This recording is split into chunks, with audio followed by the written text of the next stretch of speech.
앞에 잠잠해 주 여기 계시네.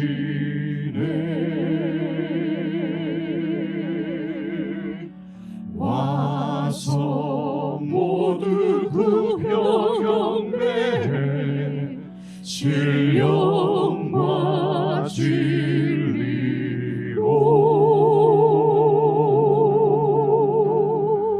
순결하신 주님 거룩한 정전에 주의 임재 앞에 잠잠해 주 여기 계시네.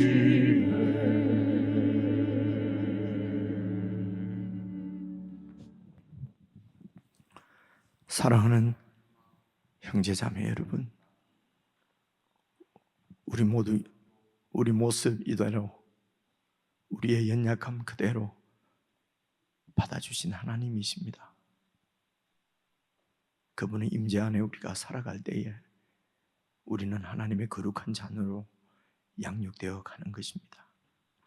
이 시간에도 아버지의 임재 안에 거하는 참 예배를 드릴 수 있도록 성령 하나님의 임재를 구하며 우리 함께 예배로 나아가십시다.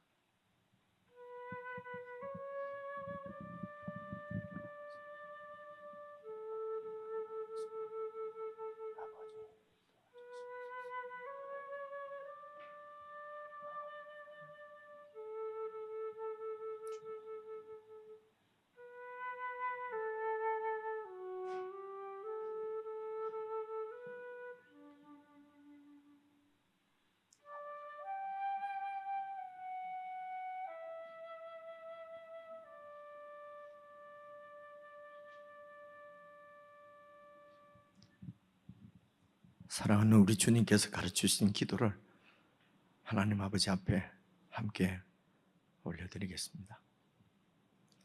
하늘에 계신 우리 아버지여, 이름이 거룩히 여김을 받으시오며 나라의 임하옵시며 뜻이 하늘에서 이룬 것 같이 땅에서도 이루어지이다.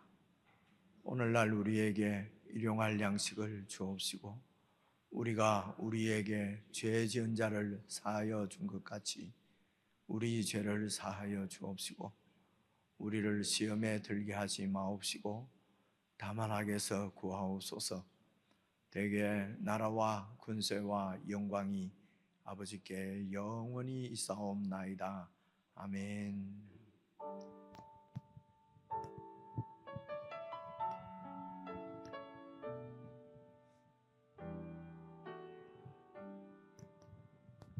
내 모습 이대로, 내 모습 이대로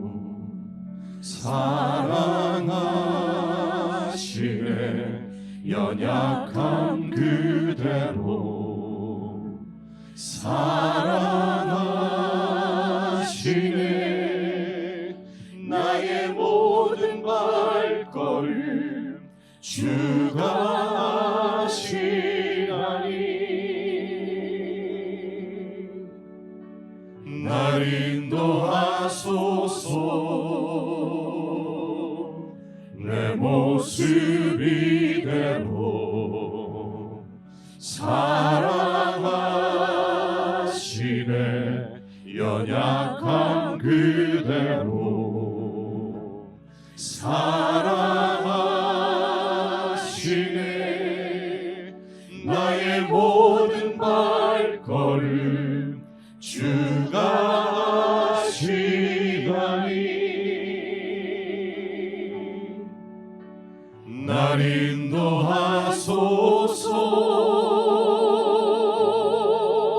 주의 날개 아래 거하는 곳, 주의 임재 안에 거하는 곳, 나의 가장 큰 소망 나의 가장 큰 은혜 주와 함께 동행하니 주의 날개 아래 거하는 곳 주의 임재 안에 거하는 곳 나의 가장 큰 소망 나의 가장 큰 은혜 주와 함께 동행. 우리 다시 한번 고백합시다. 내 모습 이대로 사랑하시네. 내 모습 이대로 사랑하시네 연약함 그대로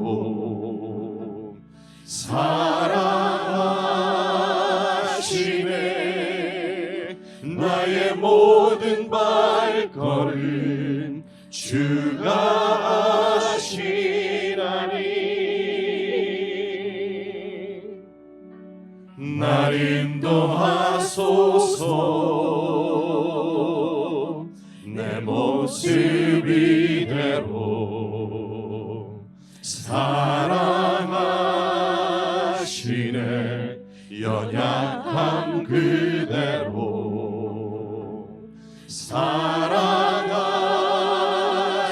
사랑하시네 나의 모든 발걸음 주가 아시나니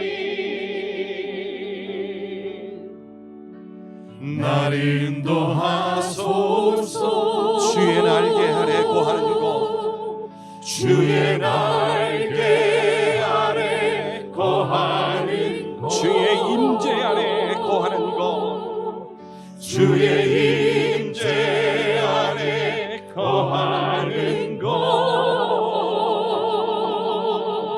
나의 가장 큰 소망 나의 가장 큰 은혜 주와 함께 동행하리니 주의 날개 아래 거하는 곳 주님의 임재 아래 거하는 곳 주의 임재 안에 거하는 곳 나의 가장 큰 소망 나의 가장 큰 은혜 주와 함께 동행하니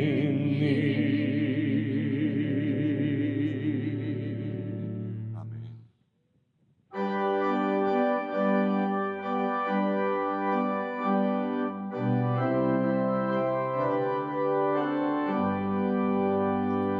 주 안에 있는 나에게 딴 근심이 있으랴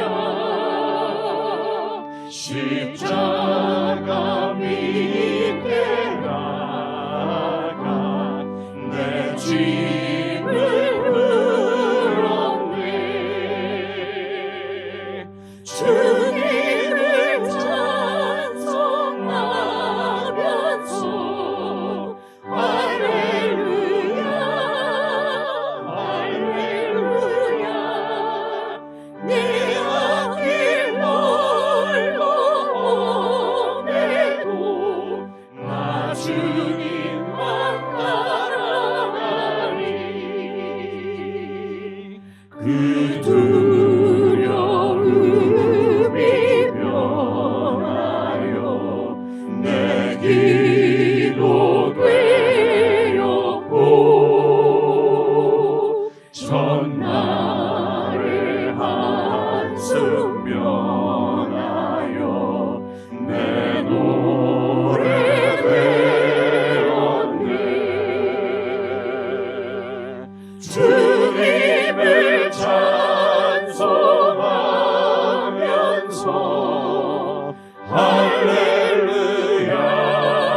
목소리로만 찬양하십시다. 주님을 찬송하면서 주님을 찬송하면서 할렐루야 할렐루야 내 앞길 멀고 험해도 나 주님만 우리 다 함께 다시 한번 찬양합니다. 주님을 찬송하면서 주님을 찬송하면서 할렐루야 할렐루야 내 앞길 멀고 험해도 나 주님만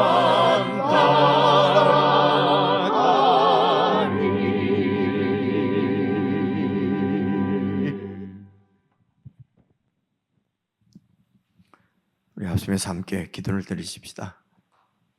하나님께서 궁극적으로 우리에게 주시길 원하시는 복은 영원한 복입니다.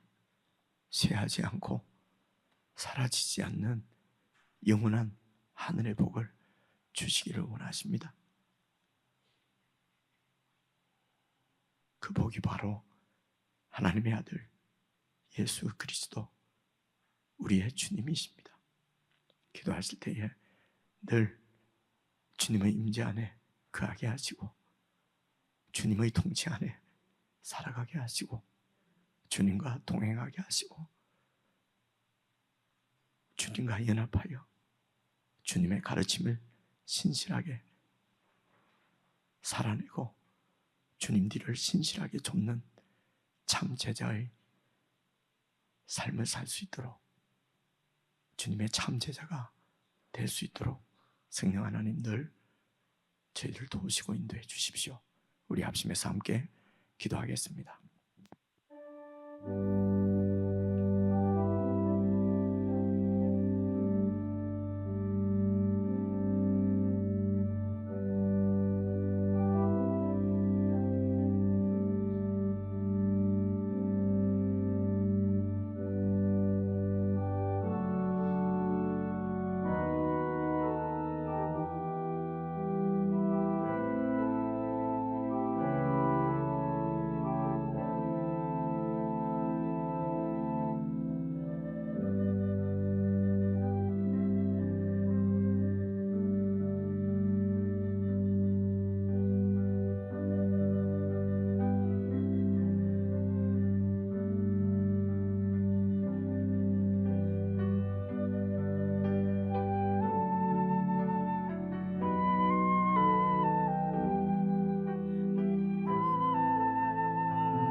수많은 무리들 줄지어 그분을 보기 위해 따르네. 평범한 목수이신 그분 앞에 모든 무릎이 꿇어 경배하네.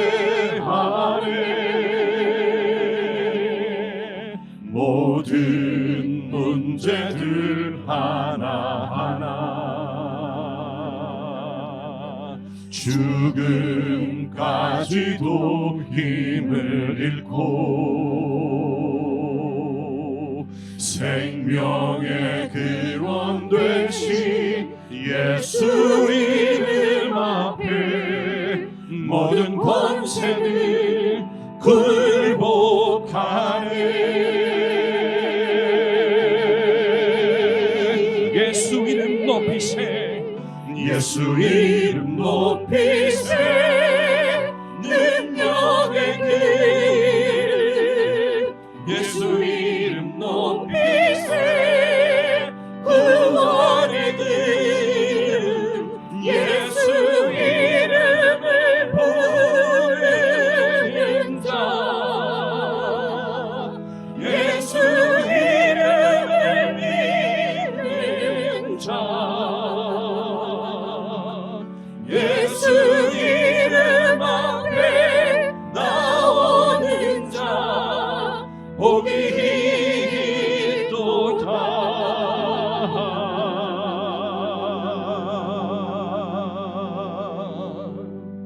나의 계획이 실패하고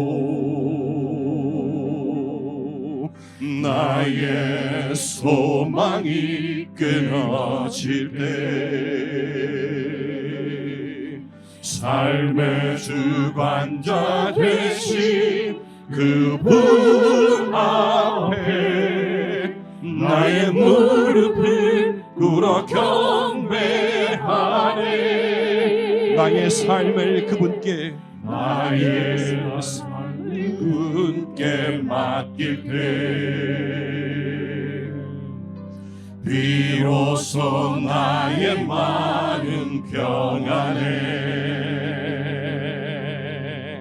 구원의 반석 되신 예수의 이름을 소리 높여 찬송하네.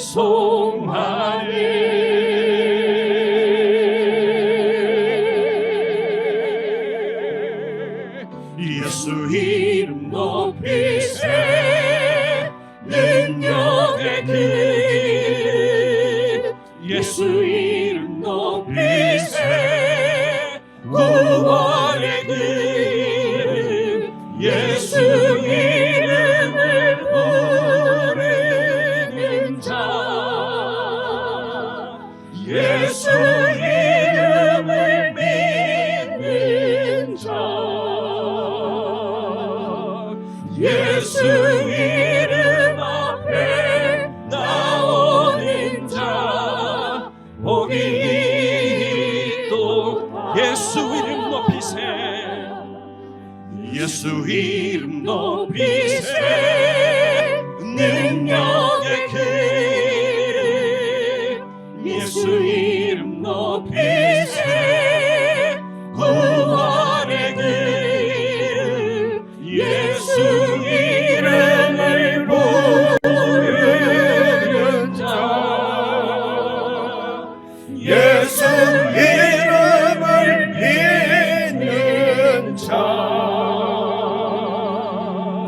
예수 이름 앞에 나오는 자 복이 있도다. 예수 이름 높이세 능력의 그 이름 예수 이름 높이세 능력의 그 이름 예수 이름 높이세 구원의 그 이름 예수 이름을 부르는 자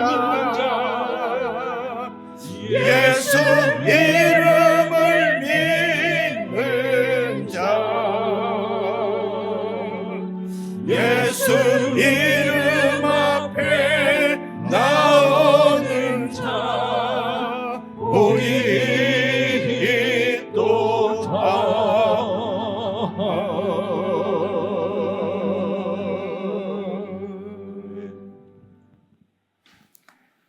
하나님 아버지, 저희들이 참 복 있는 자로 살 수 있도록 우리가 주님을 놓치지 않도록 도와주옵소서.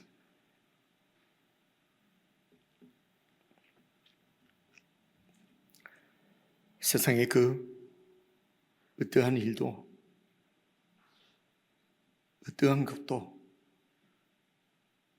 주님과 동행하며 주님 안에 살아가는 우리의 삶으로 바꾸지 아니하도록 저희들이 늘 깨어있게 해주시옵소서.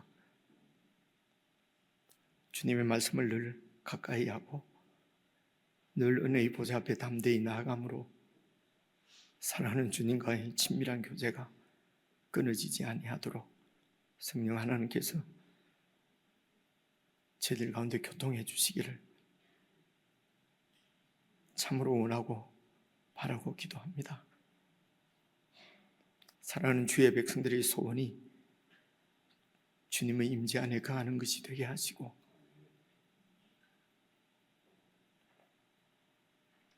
주님과 동행하는 삶이 되게 해주시기를 간절히 기도합니다. 이 하늘의 복이 세상의 어떠한 복과도 바꿀 수 없는 참 복임을 저희들이 늘 깨닫고 주님 안에서 참 평안과 만족을 누리며 쉼을 누릴 수 있도록 은혜를 베풀어 주시기를 간절히 기도합니다.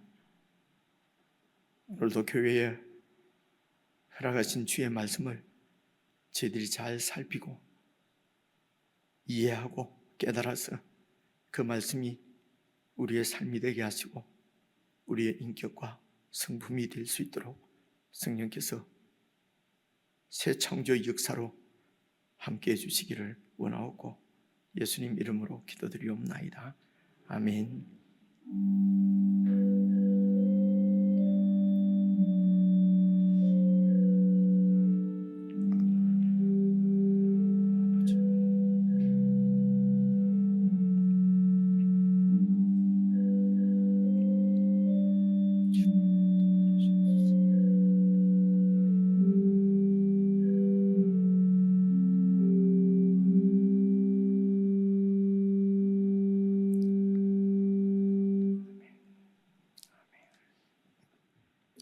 하나님의 말씀은 마태복음 4장 18절부터 5장 2절까지 여러분 다 찾으셔서 저와 여러분 함께 읽겠습니다. 마태복음 성경 제일 앞부분입니다. 5페이지.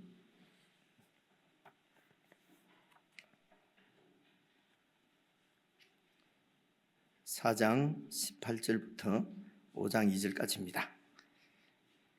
찾으신 줄 알고 4장 18절 제가 먼저 읽겠습니다. 갈릴리 해변에 다니시다가 두 형제 곧 베드로라 하는 시몬과 그의 형제 안드레가 바다에 그물 던지는 것을 보시니 그들은 어부라. 말씀하시되 나를 따라오라. 내가 너희를 사람을 낚는 어부가 되게 하리라 하시니 그들이 곧 그물을 버려두고 예수를 따르니라. 거기서 더 가시다가 다른 두 형제 곧 세베대의 아들 야고보와 그의 형제 요한이 그의 아버지 세베대와 함께 배에서 그물 깁는 것을 보시고 부르시니 그들이 곧 배와 아버지를 버려두고 예수를 따르니라. 예수께서 온 갈릴리에 두루 다니사 그들의 회당에서 가르치시며 천국 복음을 전파하시며 백성 중에 모든 병과 모든 약한 것을 고치시니 그의 소문이 온 수리아에 퍼진지라. 사람들이 모든 앓는 자 곧 각종 병에 걸려서 고통당하는 자 귀신 들린 자 간질하는 자 중풍병자들을 데려오니 그들을 고치시더라. 갈릴리와 데가볼리와 예루살렘과 유대와 요단강 건너편에서 수많은 무리가 따르니라. 예수께서 무리를 보시고 산에 올라가 앉으시니 제자들이 나아온지라. 입을 열어 가르쳐 이르시되. 아멘. 여기까지 읽겠습니다. 우리 지체들과 인사 한번 나누십시다. 앞뒤장으로 평안하셨습니까? 사랑합니다. 눈도 좀 마주치시고요. 감사합니다. 지난 주일 우리가 살펴본 말씀은 천국이 가까이 왔다 이렇게 말씀을 드리니까 조금 기억이 나지요. 천국이 가까이 왔다는 예수님의 말씀을 쭉 살펴보았습니다.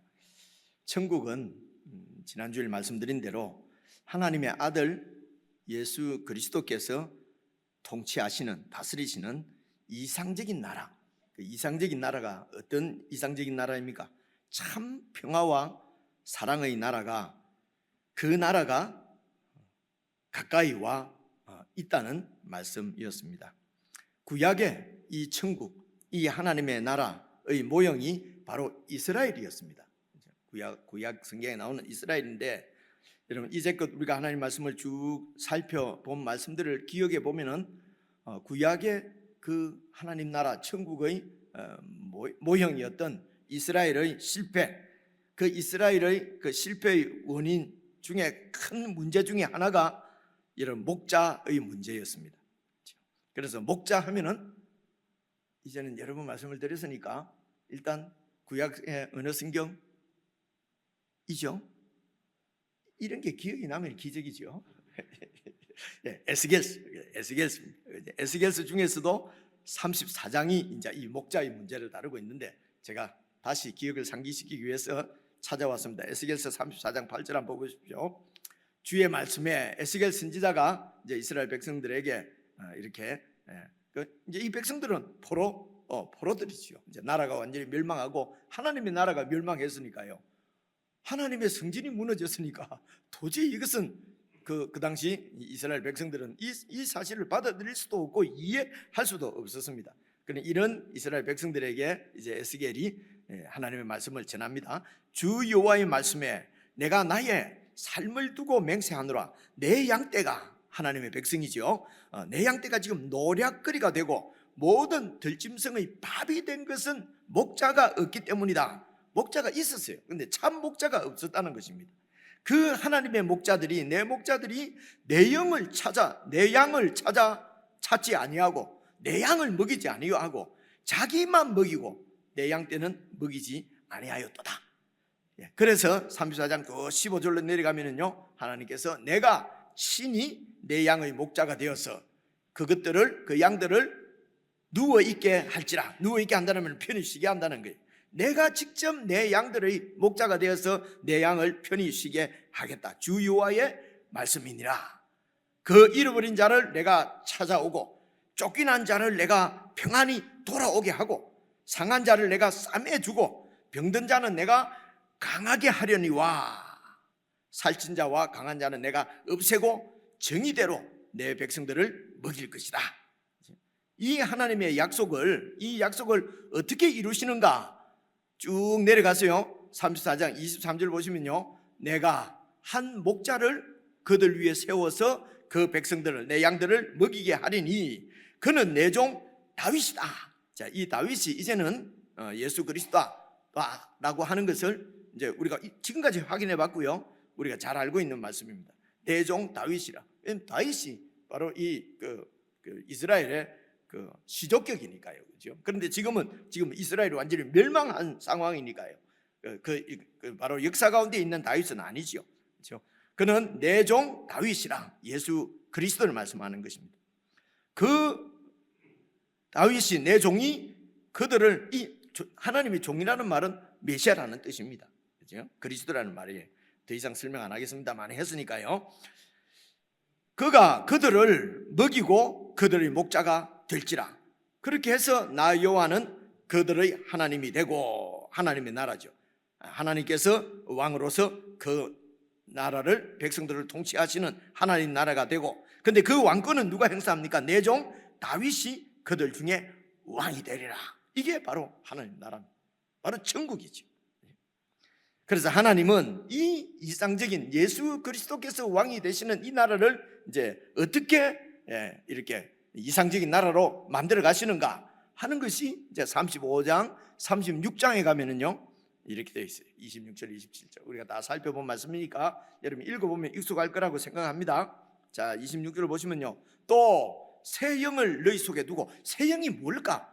여러 번 얘기한 대로 히브리 이런 그 문학의 아주 중요한 점은 강조할 때는 다른 표현으로 같은 뜻을 다르게 이렇게 표현하는 겁니다. 그래서 새 영이 뭘까? 너희 속에 두고, 그건 새 마음이에요. 새 마음을 너희에게 주되.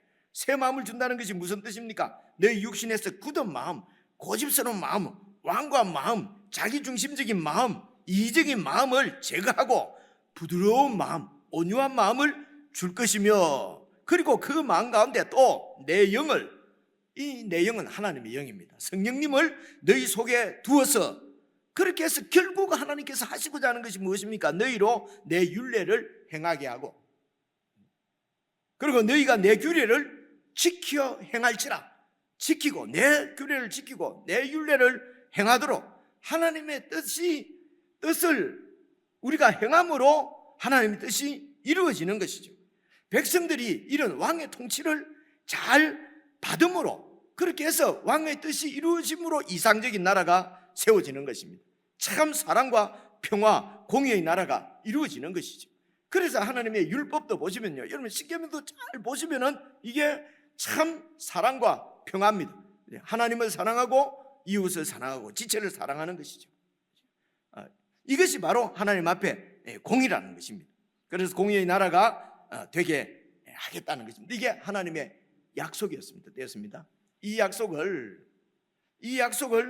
하나님께서 이제 그 아들을 메시아로, 그리스도로 보내셔서 이 약속을 이루시는데요, 그게 여러분 요한복음 10장, 예수님 말씀 딱 보면 이렇게 되어 있습니다. 요한복음 10장 11절 보십시오. 나는 선한 목자라. 선한 목자는 양들을 위하여 목숨을 버리거니와. 세상 나라는 백성들이 왕을 위해서 목숨을 버립니다. 지금도 전쟁 보면 다 왕의 그 야망, 욕망을 채우기 위해서 백성들이 얼마나 죽어납니까? 전쟁 보면. 근데 이 하나님의 나라의 왕이신 예수님은 선한 목자십니다. 백성들을 위해서 목숨을 버리거니와. 조금 더 내려가면요 14절입니다. 나는 선한 목자라. 보십시오. 백성들을 이렇게 사랑하십니다. 그 다음에 이제 두 번째는요, 나는 선한 목자라. 나는 내 양을 알고 양도 나를 안다는 것은요, 그만큼 친밀한 관계를 얘기하는 것입니다. 여러분, 예수님께서 여러분들을 아십니까? 여러분이 예수님을 아십니까? 이 친밀한 관계를 얘기하는 것이거든요. 그래서 나는 내 양을 알고 양도 나를 안다, 아는 것이 어떤 관계처럼 아느냐? 아버지께서, 하나님 아버지께서 나를 아시고 내가 아버지를 아는 것 같으니 나는 양을 위하여 목숨을 버리노라. 여러분, 말로 어떻게 표현할 수 없는, 설명할 수 없는 어떤 하나님의 그 절절한 사랑, 하나님의 어떤 그 이루시려고 하는 하나님의 그 어떤 그 뜻, 하나님의 미 원하시는, 우리를 향하여 기대하시는 하나님의 그런 절절한 그런 마음을, 여러분, 그런 사랑을 그분께서 이루시려고 하는 그런 하나님의 뜻을 여러분 좀 느낌이 오지 않습니까? 아버지께서 나를 아시고 내가 아버지를 아는 것 같으니 나는 양을 위하여 목숨을 버리노라. 이 아버지의 뜻을 이루시기 위하여 아들 예수 그리스도께서 아버지의 뜻을 따라서 양을 위하여 목숨을 버리시러 이 땅에 오셨다는 말씀이죠. 바로 그 다음 절 읽어보시면요, 또 이 우리에 들지 아니한 다른 양들이 내게 있어. 이방인들을 얘기하는 것입니다. 그들도 내가 인도하여야 할 터이니 그들도 내 음성을 듣고 한 무리가 되어서, 이방인과 유대인이 한 무리가 되어서 한 목자에게 있는 하나님의 나라, 바로 교회지요. 예수님께서 이 교회를 세우시러 이 땅에 오신 것입니다. 그래서 17절, 내가 내 목숨을 버리는 것은 그것을 내가 다시 얻기 위함이니 이로 말미암아 아버지께서 나를 사랑하시느니라. 무슨 말씀이냐면요, 내 목숨을 버리는 것은 사람 되어 이 땅에 오신 그 사람의 유한한 그런 생명을 버리는 것은, 내가 다시 얻는 생명은 부활의 생명입니다. 영원한 생명을, 원래 영원하신 분입니다. 그분이 육신의 이런 우리 사람과 똑같은 몸을 입고 오셔서 그 육신의 생명을 목숨을 버리는 것은 다시 영원한 생명을 얻어서, 왜 그렇습니까? 그 생명을 우리와 공유하시기 위해서, 우리에게 주시기 위해서 그분이 십자가에 죽으시는 것입니다. 이로 말미암아 이것이 아버지 뜻이었습니다. 그래서 아버지의 뜻에 순종해서 당신의 목숨을 십자가에 내어놓으신 것입니다. 그래서 아버지께서 나를 사랑하시느니라. 자, 이 말씀이 여러분 빌립보서 2장에 있는 말씀, 우리가 잘 아는 말씀이 이렇게 연결됩니다. 보십시오. 너희 안에 이 마음을 품으라. 곧 그리스도 예수의 마음이니 그는 근본 하나님의 본체시나 하나님과 동등됨을 취할 것으로 여기지 아니하시고, 그 다음 절 보세요. 오히려 자기를 비워 종의 형체를 가지사 사람들과 같이 되셨고 사람의 모양으로 나타나사 자기를 낮추시고 죽기까지 복종하셨으니 곧 십자가에 죽으심이라. 죽기까지 누구에게 복종하신 것입니까? 하나님의 뜻에, 하나님께 복종하신 것입니다. 그래서 이 복종이 바로 예수 그리스도의 온유하심입니다. 그리고 자기를 낮추시고 죽기까지 복종하셨으니 십자가에 죽으신 것 바로 예수 그리스도의 겸손함이십니다. 예수 그리스도의 온유와 겸손의 절정이 바로 그분의 십자가에서 나타난 것입니다. 자, 됐고요. 이 말씀을 이런 예수님께서 마태복음에서는요, 이제 우리가 쭉 가면서 살펴보겠는데요, 미리 우리가 한번 살펴보면요, 여러분 잘 아시는 말씀입니다. 11장에 보면요, 제가 찾아왔습니다. 11장 보십시오. 마태복음 11장, 지금 우리가 5장 하니까요, 5, 6, 7, 8, 9, 10, 11 아직 한 두어 달 더 있어야 되겠다, 그죠? 11장 보시면 이렇게 되어 있어요. 수고하고 무거운 짐진 자들아 다 내게로 오라. 내가 너희를 쉬게 하리라. 그래서 예수님께서 우리를 쉬게 해주시는 이 쉼을 우리가 누리는 것을, 그 쉼을 누리는 것을 구원이라고 그래요. 수고하고 무거운 짐자, 뭐 세상에서 그냥 이런 어려운 일들, 여러분 우리가 다 이렇게 스트레스 받고 속이 상하고 어렵고 힘든 일은 여러분 거의가 다 사실은 우리의 욕심 때문에 생기는 것이요. 그렇죠? 욕심만 버리면 아무것도 아닌데, 그래서 이런 막 짐을 지고 오면은 예수님께서 그 짐을 여러 번 설명드린 대로 그냥 확 벗겨주시는, 그래서 뭐 남편 때문에 힘들기도 하고 자식 때문에 힘들기도 하고 사업이 안 돼서 뭐 돈이 없어서 너무 힘들어서 예수님께 오면은 그 짐을 확 벗겨주신다는 말씀이 아니에요, 여러분. 그죠? 아니란 말입니다. 수고하고 묵은 짐진 자다 다 내게로 오라. 내가 너희를 쉬게 하리라. 29절, 나는 마음이 온유하고 겸손하니. 하나님의 뜻에 순종해서 하나님께 목숨까지도 맡기고 그분의 뜻대로 살았단 말입니다. 그래서 마음이 온유하고 겸손하니 나의 멍에를 메고 내게 배우라. 나의 이 겸손과 온유를 내게 배우라는 것입니다. 나의 멍에를 메고, 이것이 바로 나는 내 양을 알고 양은 나를 아는 것처럼 예수님과 한 몸이 되어서 예수님과 연합해서 예수님을 잘 배우라는 것입니다. 무엇을요? 그 예수님의 성품의 절정인 온유와 겸손을 배우라는 것입니다. 그리하면 너희 마음이 쉼을 얻으리니. 그냥 벗겨주시는 것이 아니고요, 30절 보시면요, 이는 내 멍에는 쉽고 내 짐은 가벼움이라. 무거워 죽겠는데 예수님의 멍에까지도 우리에게 얹어주신다니까요. 그래서 그 예수님의 멍에는 쉽고 내 짐은 가벼움이라 하시니라. 실제적으로 예수님께서 우리에게 지어주는 짐은 여러분 쉽고 가볍습니다. 내 멍에는 쉽고 내 짐은 가볍다. 에이, 예수님이 실제는 안 가벼운데 예수님이 자꾸 가볍고 쉽다 그러면 예수님이 죄송합니다, 사기꾼이든지, 그죠? 안 되는 걸 갖다가 자꾸 된다고 그러면은 거짓말쟁이잖아요, 그죠? 아니면은 우리가 쉬운데 자꾸 어렵게 하든지 둘 중에 하나지 않겠습니까? 실제적으로 예수님께서 우리에게 주시는 멍에는 쉽고 내 짐은, 예수님께서 우리에게 지어주시는 짐은 가볍습니다. 이게 무슨 신앙적인 고백이나 그저 이런 고백적인 그런 말이 아니고 실제로 쉽다니까요. 됐습니다. 여러분, 왜 됐어요? 왜 어렵냐면요, 내가 계획하고 내가 막 작전을 다 짜고 계획한 대로 이루려고 그렇게 하려다 보니 이게 내 뜻대로 내 작전대로 안 되잖아요. 어젯밤에도 안 되고 그제밤에도 안 되잖아요. 무슨 말인지 못 알아듣네, 그죠? 아무리 작전을 짜도 이게 안 되잖아요, 그죠? 그래서 내가 계획을 짜고 내가 작전 짜고 내가 막 하려고 하면요, 이게 될지 안 될지 그것이 그 작전이 흐트러지지 않도록 막 하려고 하니까 얼마나 어렵고 얼마나 힘듭니까? 그냥 주이신 왕께, 왕이신 그분께, 주님이신 그분께 다 맡기려고 하면 그분을 신뢰해야 되거든요.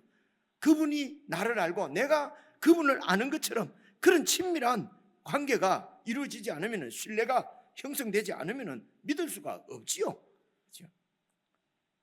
그래서 예수님의 멍에를 메고 예수님께 배울 수 있도록 신뢰관계가 완전히 이렇게 이루어지는 것, 여러분, 이것을 구원이라고 그러거든요. 그래서 그렇게 해서 예수님께 다 맡겨버리고 계획도 그분이 세우시고 이루어 가시는 것도 그분이 이루어 가실 것이고, 그분이 세우시고 그분이 이루시면은요, 완전하고 온전합니다. 안 이루어질 리가 없어요. 그럼 우리는 아무것도 하지 말고 누가 잘하 말입니까? 자꾸 이렇게 묻는 분이 아직도 있어요. 제가 이 말씀드릴 때 안 듣고 뭔 생각을 하는지, 그죠? 그럼 우리는 뭐 하냐? 그저 모든 건 그분께 맡기고 그분께서 하라는 대로 복종하는 거죠. 그분께서 하라고 하시는 대로 그렇게, 그래서 말씀을 날 가까이 하고 묵상을 해야 된다는 것입니다. 그래서 그런 겁니다. 무슨 성경 많이 안 해, 무슨 목사하고 성경 갖고 얘기했더니 나 목사도 이겼다, 뭐 이런 거 하라고 하는 것이 아니고요, 말씀을 가까이 해서 그렇게 해서 하나님의 뜻이 무엇인지 늘 잘 알 수 있도록 그렇게 해서 그 말씀대로, 그래서 예수님은 십자가에 죽으신 것입니다. 이게 하나님의 뜻이었어요. 여러분, 인간적으로 생각하면 아니 내가 죽어버리면 끝장이지 않습니까? 그럼 어떻게 해야 됩니까? 내가 죽어버리면 끝인데요, 아무런 일도 이루어지지 않고 그저 그냥 사람들에게 무시당하고 사람들에게 조롱당하고, 네가 참으로 그리스도면 내려와 봐라, 그죠? 네가 하나님의 아들이면 이렇게 해봐라, 그죠? 무시만 당하고 그렇게 하다가 죽어버리면 끝이지 않습니까? 이것이 우리 생각이거든요. 그래서 우리는 죽는 것이 두려워서 하나님의 말씀대로 순종을 할 수가 없는 거예요. 근데 예수님은 온유하셨어. 내가 십자가에서 내려올 수도 없고 있고 나를 조롱하는 이들을 그냥 뭐죠? 6,000명이나 막 불러서 불을 내려서 이길 수도 있고 하실 수도 있는 힘이 있지만은 하나님께 복종해서 그 힘을 사용하지 아니하고, 그렇죠? 하나님의 뜻대로 사람으로 오셔서 사람으로 사시다가 나사렛 사람으로 천대받으시고 십자가에 죽으시고 하나님께 다 맡기고 그렇게 그냥 하나님의 뜻대로 복종하며 사셨습니다. 그래서 하나님께 다 맡긴다는 것은 아무것도 안 한다는 것이 아니고요, 죽고 사는 모든 문제는 하나님께 다 맡기고 계획도 주님께 다 맡기고 어떻게 이루어 가시는 것도 주님께서 다 이루어 가실 것이고 나는 그냥 하라는 대로 그렇게 사는 것입니다. 너무 쉽지 않겠어요? 실제적으로 예수님을 믿고 그리고 예수님 안에서 예수님께 순종해서 살아가는 것이 그게 쉽단 말입니다. 하라는 거 하고 하지 말라는 건 안 하면 되거든. 근데 우리는 꼭 하지 말라는 거는 기를 쓰고 하고 하라는 것들은 안 하고 우리가 이런단 말입니다. 그것도 마음이거든요. 수고하고 무거운 짐진 자들아 다 내게로 오라. 내가 너희를 쉬게 하리라. 나는 마음이 온유하고 겸손하니 내 멍에를 메고 내게 배우라. 그리하면 너희 마음이 구원을 얻을 것이다. 쉼을 얻을 것이다. 내가 메어주는 내 멍에는 쉽고 내 짐은 가볍다. 예수님께서 우리에게 하시는 말씀이거든요. 이 말씀을 믿고 받느냐 받지 않느냐, 안 받으면 불신앙입니다, 여러분. 그럼 믿지 않으면서도 자꾸 믿는 것처럼 우리가 한다니까요. 그러니까 자꾸 착각이 되는 거예요. 그래서 설교를 듣고 마음이 부담이 생기고 뭐야 이거 다 이런 그러면 이거는 율법이다, 복음이 아니다. 복음은 들으면 그냥 편안해지고, 그렇죠? 너무 좋아지고, 여러분 이런 것을 구원파라고 그래요. 그런데 구원파는 이단이라고 하면서 우리가 얘기하는 복음은 그치 구원파가 얘기하는 거하고 거의 뭐 동일하게 얘기를 한다니까요. 그 성경을 잘 보시면은 내 멍에를 메고 내게 배우라 그리하면 너희 마음이 쉼을 얻으리니. 그렇죠? 그래서 이 일을 위해서 우리에게 참 이 쉼, 참 구원을 주시기 위해서 살펴보신 대로 히브리서 2장 우리가 살펴봤잖아요. 이제 히브리서 2장 보시면요, 그러므로 예수님이 범사에 형제들과 같이 되시며 범사에 우리 사람 똑같은 사람으로 오셨다는 것입니다. 마땅하도다. 왜 우리가 똑같은 사람으로 오셨느냐? 이는 하나님의 일에 자비하고 신실한 하나님의 일은 우리를 구원하는 일입니다. 자기 양을 하나님께서 직접 목자가 되셔서 치료도 하시고, 쫓겨간 자는 다시 찾아오시고, 도망가는 자는 안전하게 이렇게 붙잡아 주시고, 이렇게 우리를 구원하는 하나님의 일에 자비하고 신실한 대제사장이 되어서 백성의 죄를 속량하려 하십니다. 백성의 죄를 속량한다는 말은 백성을 죄에서 해방시키려 합니다. 이런 말이거든요. 여러분, 죄가 무엇입니까? 그 근원은 내 중심적인 이기적인 욕심이 죄의 여러분 뭡니까? 근원입니다. 근원. 이런 내 이기적인 욕망 가운데서, 내 죄 가운데서 우리를 해방시키려 하십니다. 어떻게 해방시킵니까? 18절 그가 시험을 받아. 그래서 보통 이런 시험에 넘어지는 것은 다 내 이런 죄에 묶여 있기 때문에 그 시험에 자꾸 넘어지는 것이거든요. 그래 예수님도 똑같은 시험을 받아서 고난을 당하셨는데 죄는 없으시니라. 그래서 다 시험이 얼마나 어렵고 힘든 거를 아시고, 또 어느 부분이 뭐라고 그러죠? 스모킹 건인지 그것도 예수님께 다 아시니까, 그래서 우리에게 시험 받는 우리들을 능히 도우실 수가 있다는 것입니다. 어떻게 도우십니까? 히브리서 4장을 보니까요, 4장 15절입니다. 우리에게 있는 대제사장이신 예수 그리스도는 우리의 연약함을 동정하지 못하시는 분이 아니라 모든 일에 우리가 똑같이 시험을 받으신 이로되 죄는 없으시니라. 그러므로 우리를 충분히 도우실 수 있는 분이기 때문에 우리는 긍휼하심을 받고 때를 따라 돕는 은혜를 얻기 위하여 은혜의 보좌 앞에 담대히 나아갈 것이니라. 은혜의 보좌 앞에 어떻게 담대히 나갑니까? 말씀 앞으로, 그렇죠? 그리고 기도로, 말씀과 기도로 주님과 친밀한 그런 삶을 은혜의 보좌라고 얘기하는 것입니다. 그렇죠? 늘 하나님 말씀과 기도로서 주님과 이런 친밀한 그런 관계 가운데로 들어가면은, 오늘 우리가 부른 찬송 들어가면은 주의 임재 안에 거하는 것이 내 소원이다. 그렇죠? 주님과 그래서 동행하는 것이 내 삶의 참 소망이다. 그렇죠? 이것이 바로 됐습니다. 하나님께서 이 땅에 천국, 하나님의 나라를 이루시려고 하는 하나님의 큰 그림입니다. 바로 이것이 천국 복음이에요. 이 복음을 세상에 전파하시기 위해서 이 땅에 오신 예수님께서 제자를 부르십니다. 그 얘기가 오늘 이제 4장 18절 이제 본론 들어갑니다. 금방 끝낼 테니까 이제 또 본론이냐, 오늘도 일찍 가기 걸렸다 이러지 말고요, 저를 믿으세요. 18절 보세요. 자, 갈릴리 해변에 다니시다가 두 형제 곧 베드로라는 시몬과 그 형제 안드레, 이렇게 성경 우리가 나올 때에 딱 알아놓으면 되죠.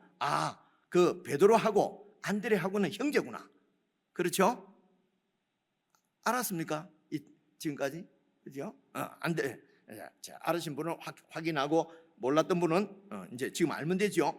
베드로라 하는 시몬, 그래 베드로와 안드레가 바다에서 그물을 던지는 걸 보시니 그들은 어부라 말씀하시되 나를 따라오너라. 내가 너희를 사람을 낚는 어부가 되게 하리라. 사람을 세상으로부터 낚아서 천국에 들어가게 하는, 천국을 소개하는 자로, 천국을 전파하는 자로 그렇게 삼겠다는 것입니다.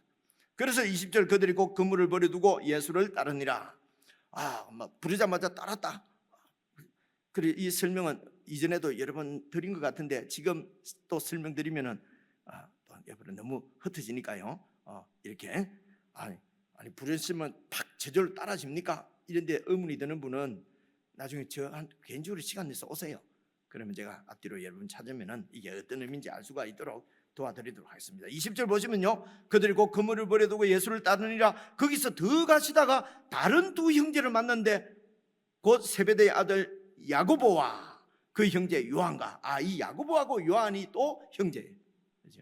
그래서 베드로하고 안드레 그리고 야고보하고 요한이 이제 이 형제였어요. 그 두 형제를 이제 부르시는 사건이 이제 18절부터 22절까지 나옵니다. 그래서 22절 그들이 곧 배와 아버지를 버려두고 예수를 따르니라. 그래서 지금 이제 그 예수님의 그 제자는 바로 이 제자는 배우는 사람이잖아요. 이 하나님 나라를 잘 배워서 그리고 이 하나님 나라를 세상에 전파하는 그 제자들을 부르시는데 지금 오늘 이 18절부터 22절까지는 그 네 제자를 부르신 것만 우리들이 지금 소개를 하시는 것입니다. 소개를 하고 있습니다. 자, 그 다음에 23절부터 보시면요, 23절부터 25절을 보시면요, 자 23절 보세요. 예수께서 연필 있는 분은요 온 갈릴리에 두루 다니사 그들의 회당에서 가르치시며, 에다가 동그라미 치면 좋습니다. 가르치시며 뭘 가르쳤습니까? 천국 복음을 가르치는 거예요. 천국 복음을 뭘 통해서요? 성경을 통해서 가르치는 것입니다. 그 당시는 구약 성경이죠. 자, 가르치시며 그 다음에 천국 복음을 맞죠? 전파하시며에도 전파하시며 동그라미를 치면 좋습니다. 전파. 그리고 백성 중에 모든 병과 모든 약한 것을 고치시니에도 여러분 동그라미를 딱 치시고요. 고치시니. 그래서 예수님께서 네 제자를 부르시고 그 일이 18절부터 21절까지 나오고요. 23절부터는 예수님께서 하신 사역을 딱 세 가지로 이렇게 딱 이제 우리가 이해하기 쉽도록 이렇게 세 가지로 말씀을 하세요. 첫째가 뭡니까? 천국 복음을 가르치시고, 그리고 천국 복음을 전파하시고, 그리고 이 천국을 살 수 있도록 우리들을 고치시고. 그렇죠? 그래서 하나님의 나라는 우리가 어떻게 얻을 수 있느냐, 어떻게 누릴 수 있느냐, 예수님의 가르치심을 잘 배워야 합니다. 천국은 여러분 전에도 말씀드렸지만요, 이 세상하고는 완전히 다른 나라이기 때문에 이 세상 지식이나 세상 지혜를 가지고는 천국을 깨달을 수가 없어요. 천국을 얻을 수도 없고 살 수도 없어요. 그래서 예수님의 가르치심, 천국 복음을 잘 배우고, 그리고 잘 배워서 그 천국 복음의 중심이 바로 예수 그리스도가 주 되심입니다. 예수님이 주님이시라는 것입니다. 그래서 예수님이 주님으로서, 우리는 그의 종으로서, 그의 백성으로서 그분의 뜻대로 그분께 순종해서 그분께 순종해서 잘 사는 것입니다. 그래서 예수님이 주 되시는 삶을 우리가 잘 살면은 여러분 그 하나님 나라가 세상 가운데 보여지는 것입니다. 그래서 그 나라가 이게 여러분 세번역이나 이런 데 보면 선포라고 되어 있어요. 전파라고 안 되어 있고요. 그래서 그 나라가 우리를 통해서 선포되는 것입니다. 여러분, 그죠? 그래서 전도하러 간다.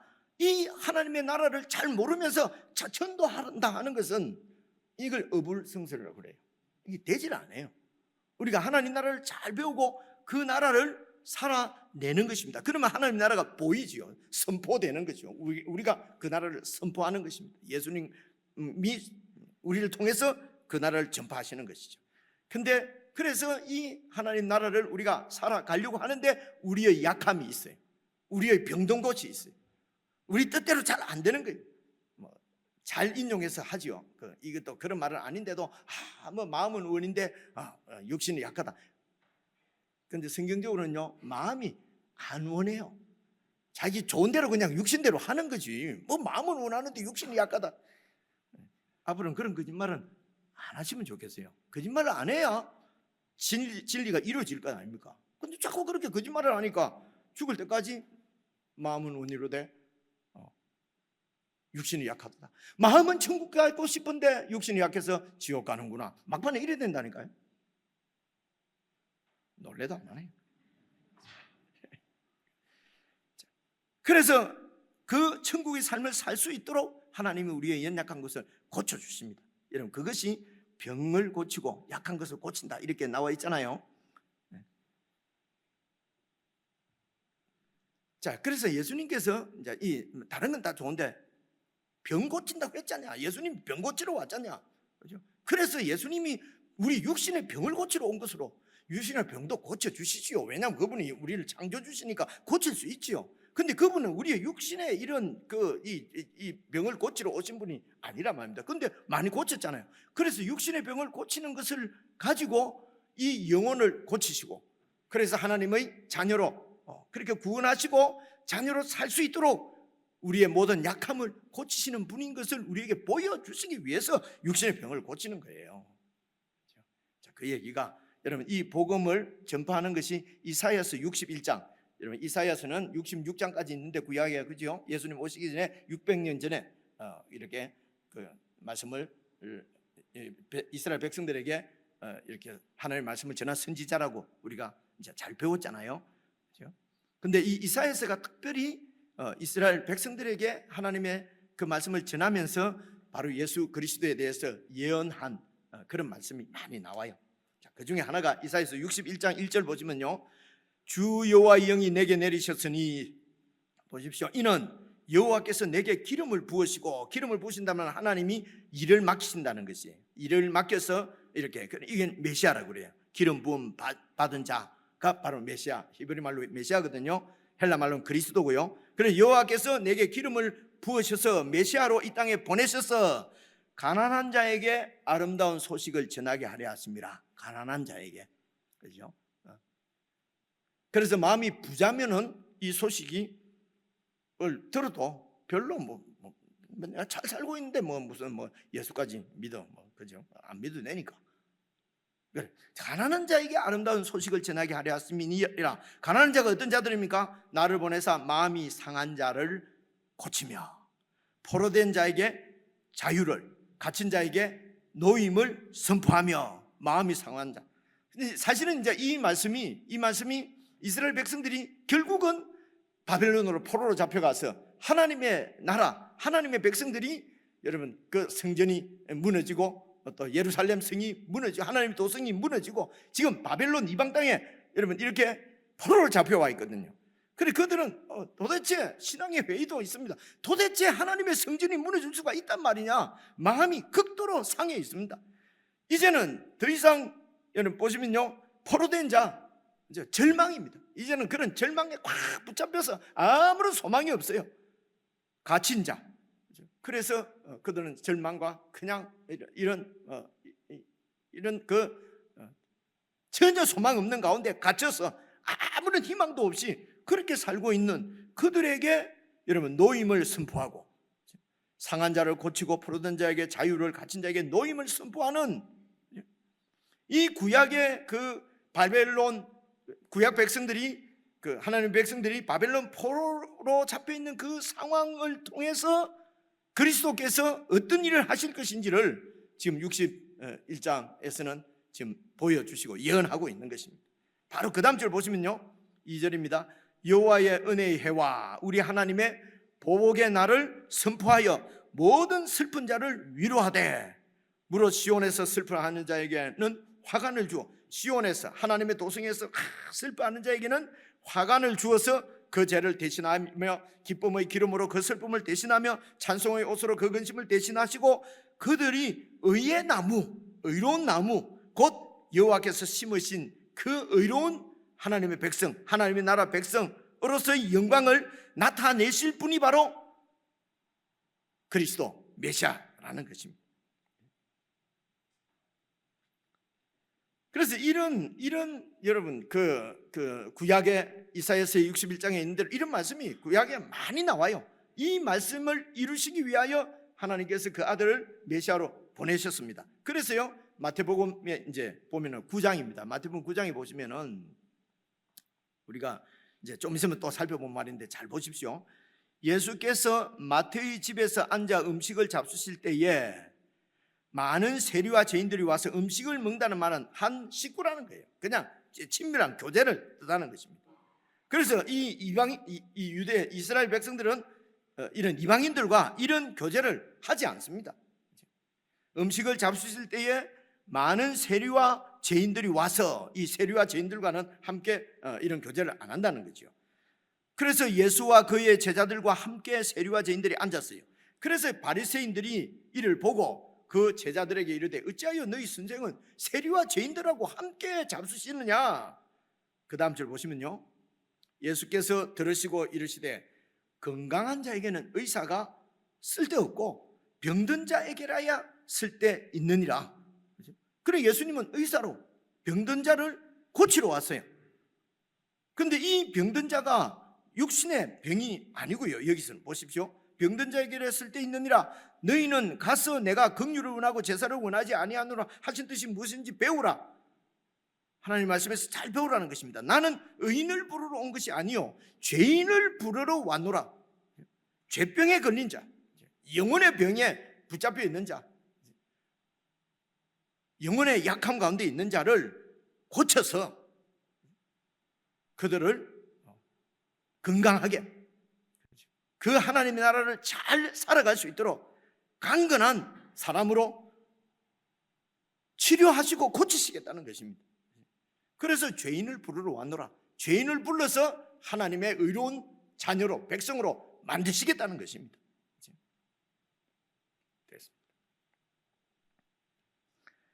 그래서 4장 24절을 여러분 마태복음을 보십시오. 그의 소문이 온 수레아에 퍼진지라 사람들이 모든 앓는 자, 곧 각종 병에 걸려서 고통당하는 자, 귀신 들린 자, 간질하는 자, 중풍자들 데려오니 그들을 다 고쳐주셨습니다. 이들이 고침받았는데 좀 있다가 또 감기 걸리고 또 병에 걸려가지고 결국 이 사람들 다 죽었어요. 예수님께서 고쳐주셨는데 결국은 병 때문에 다 죽었습니다. 예수님의 치유가 불완전합니까? 불완전하죠. 뭐 예수님이 고쳐주셨으면 영원히 안 죽어야 되잖아요. 안 그렇습니까? 그래서 이렇게 약한 자를 다 고쳐주셨습니다. 그래서 나에게 오면은 나에게 와서 배우면은, 그래서 나를 신뢰하고 믿으면은 하나님 나라 백성으로서의 강건한 사람으로 새롭게 다시 창조하시겠다는 것입니다. 새 생명을 주시겠다는 것입니다. 그래서 이제 5장 1절을 보시면요, 예수께서 무리를 보시고 산에 올라가 앉으시니 제자들이 나온지라. 2절 보십시오. 입을 열어 가르쳐 이르시되. 그래서 첫 번째 사역이 예수님은 그 나라를 가르치시는 것입니다. 두 번째는 그 나라를 선포하시는 것입니다. 제자들을 통해서. 그리고 우리들을 그 나라에 합당한 사람으로 고치십니다. 그렇죠? 이게 그분의 사역이에요. 그래서 이 5장, 6장, 7장이 바로 이 천국 복음을, 하나님 나라가 어떠한 나라인지를 가르치시는 말씀이 5장, 6장, 7장이에요. 그 중에서도 여러분 소위 팔복이라는 것이 3절부터 10절까지 나오는데요. 이 팔복이라고 하는 것이 뭐 어떻게 사람이 이렇게 살아? 뭐 이런 게 아니고요. 이 팔복대로 살면은 구원받는다 이런 것도 아니고요. 이 팔복이 하나님 나라의 핵심적인 정신입니다. 좀 표현이 좀 그렇습니까? 가치관입니다. 그렇죠? 이게 3절부터 지금 10절까지가 하나님 나라의 그 핵심적인 가치란 말입니다. 가치관이란 말입니다. 그렇죠?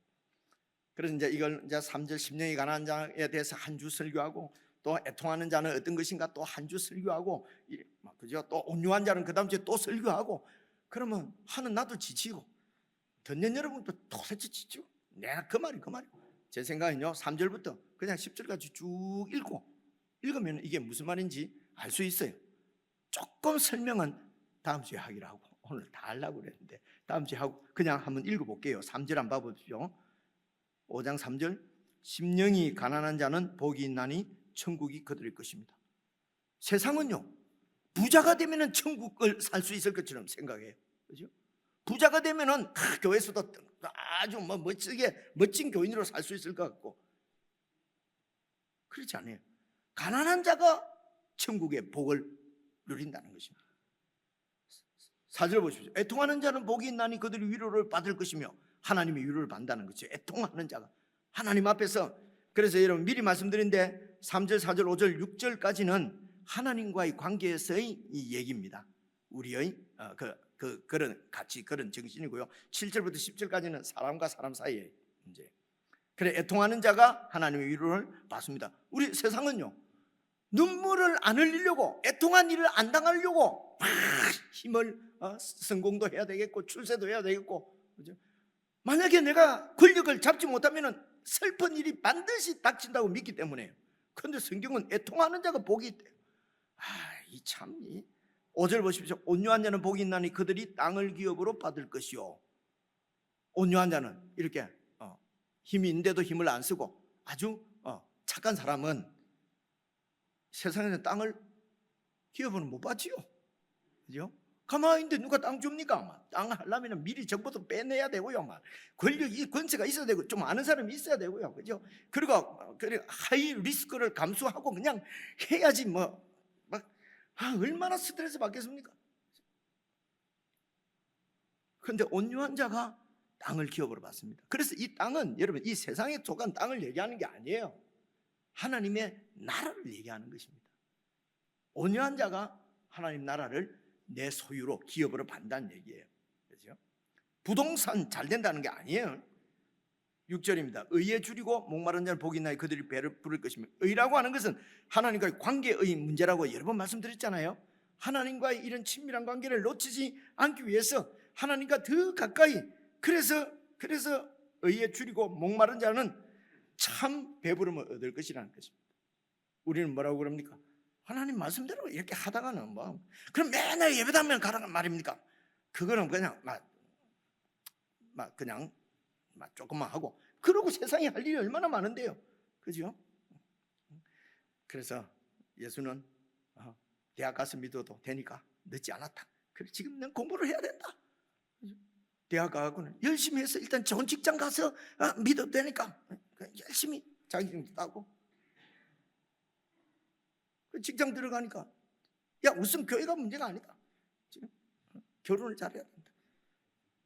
그래 하다 보니까 나중에 보니까 자식은 다 잘 되는 것 같은데 예수님을 안 믿어. 그죠? 자, 7절부터 보시면 긍휼히 여긴 자는 복이 있나니 그들이 긍휼히 여김을 받을 것이다. 긍휼히 여기면 안 되죠. 그죠? 이 사랑과의 관계입니다. 한 번씩 봐주고 말이지. 조금 이렇게 좀 잘해주면은 기어오른다니까. 처음부터 꽉 밟아놔야. 죄송합니다. 그죠? 이게 세상 나라. 근데 하나님은 긍휼히 여기는 자가 긍휼히 여기면 받는다. 마음이 청결한 자는 그들이 하나님을 볼 것이요. 마음이 청결하다는 말은 깨끗하다는 말입니다. 거짓 안 한다는, 다른 사람을 안 속여먹는다는 겁니다. 그런데 이 세상에서는 여러분 상대를 속이지 않고는 내가 이길 수가 있습니까? 이런 문제가 있단 말입니다. 9절입니다. 화평하게 하는 자는 복이 있나니 그들이 하나님의 아들이라 일컬음을 받을 것이요. 화평하게 만드는 자.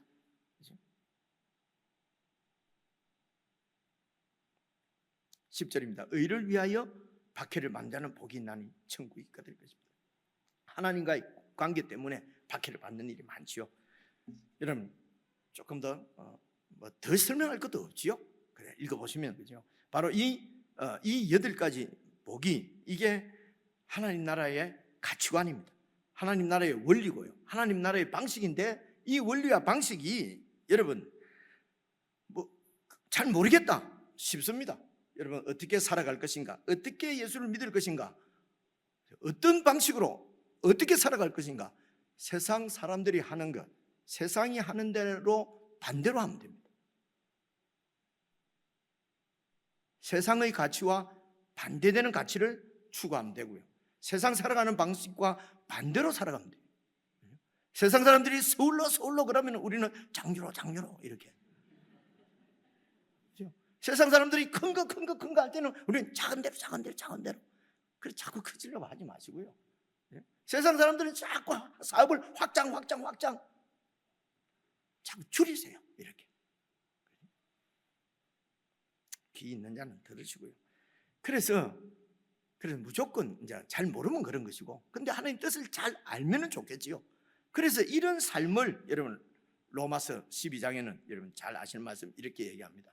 그러므로 형제들아, 내가 하나님의 모든 자비하심으로 너희를 권하노니 너희 몸을 하나님이 기뻐하시는 거룩한 산제물로 드리라. 너희 삶을 하나님이 기뻐하시는 거룩한 산제물로 너희 삶을 그렇게 드리라는 것입니다. 이것이 너희가 드릴 영적 예배라는 것입니다.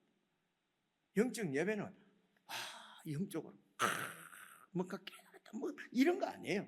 우리 삶을 하나님이 받으실 산제물로 드리는 것입니다. 어떻게 드립니까? 2절입니다. 너희는 이 세대를 본받지 말고, 이게 핵심입니다. 이 세대를 본받지 말고, 이 세상 나라를 본받지 말고, 오직 마음을 새롭게 함으로 변화를 받아. 어떻게 변화를 받을 수 있습니까? 하나님과의 친밀한 교제, 하나님 말씀을 통해서 우리 마음이 변화되는 것입니다. 우리 가치관이 바뀌는 것입니다. 그렇게 해서 하나님의 선하시고 기뻐하시고 온전하신 뜻이 무엇인지 잘 분별해서 살아가는 삶이 하나님 앞에 드리는 영적 예배라는 것입니다. 이렇게 사는 것이 진짜 복이다 라고 하는 것이 바로 오늘 마태복음 5장 3절부터 9절 10절까지 나오는 팔복입니다. 이렇게 사는 것이 복이다. 예수 잘 믿으면 뭐 세상에서 복 받는다, 막 부동산도 잘 되고 뭐도 잘 되고 성공하고 출세하고, 여러분 그거는 우리에게는 복이 아닙니다. 우리가 받을 복은 다 천국에서 하나님 나라에서 받을 복입니다. 이 땅에서는 우리가 받을 복은 이 땅에서도 하나님 나라의 복밖에 없어요. 이 세상에서는 복을 누리도록 우리가 되어 있지 않습니다. 이렇게 전하면 누가 교회 오겠습니까? 그죠? 내 것도 교회 안 가겠다. 그죠? 그래서 아무도 교회 안 올까 봐서 목회자들이, 전도자들이 속이는 거라니까요. 예수 믿으면 문제도 다 해결되고, 자식도 잘 되고, 병도 낫고, 그죠? 부자 되고, 성공하고, 이거는요, 속이는 겁니다. 그죠? 성경에는 그런 말씀이 없어요. 실패하는 방향으로 살아라는 거예요. 쫄딱 망하는 길로 살아라는 거죠. 십자가에 죽는 길로 살아라는 것이죠. 그죠? 찬송 부르겠습니다. 이게 팔복입니다.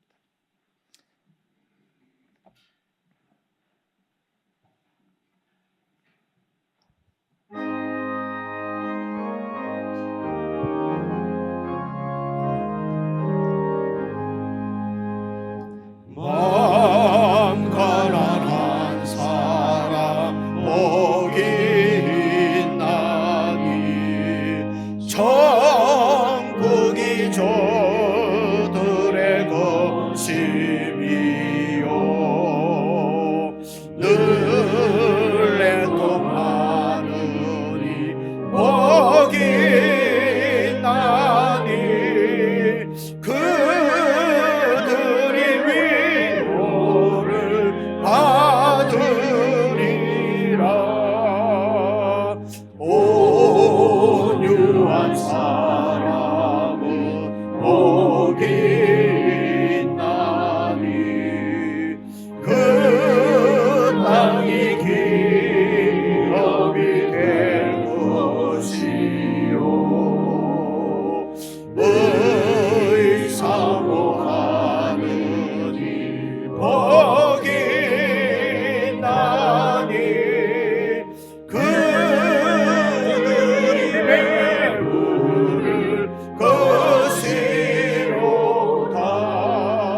아멘 하겠습니다.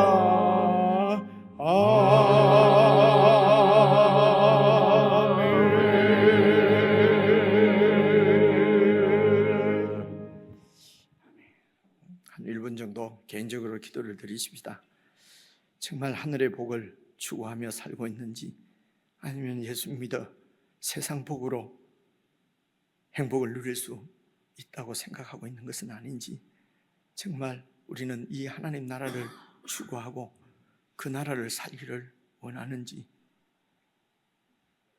그 나라를 빙자해서 내 육신의 욕심과 욕망을 채우려고 하는 것은 아닌지, 우리의 삶들을, 우리의 마음들을 잘 살펴보며 또 8가지 복을 우리가 기억하며 우리의 삶들을 말씀 앞에 비추시며 한 1분 정도 기도하겠습니다.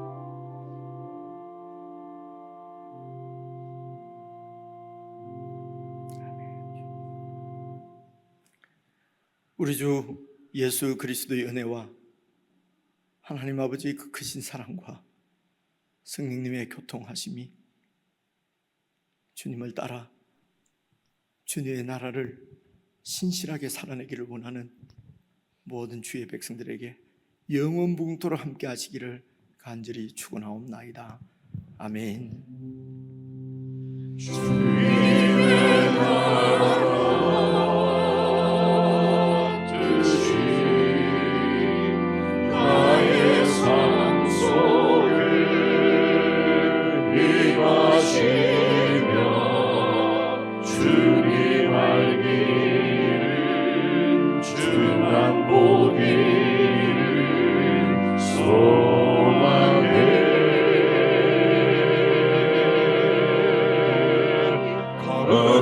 살아갈 힘과 두려움은 믿음 주신 나의 하나님 완전한 사랑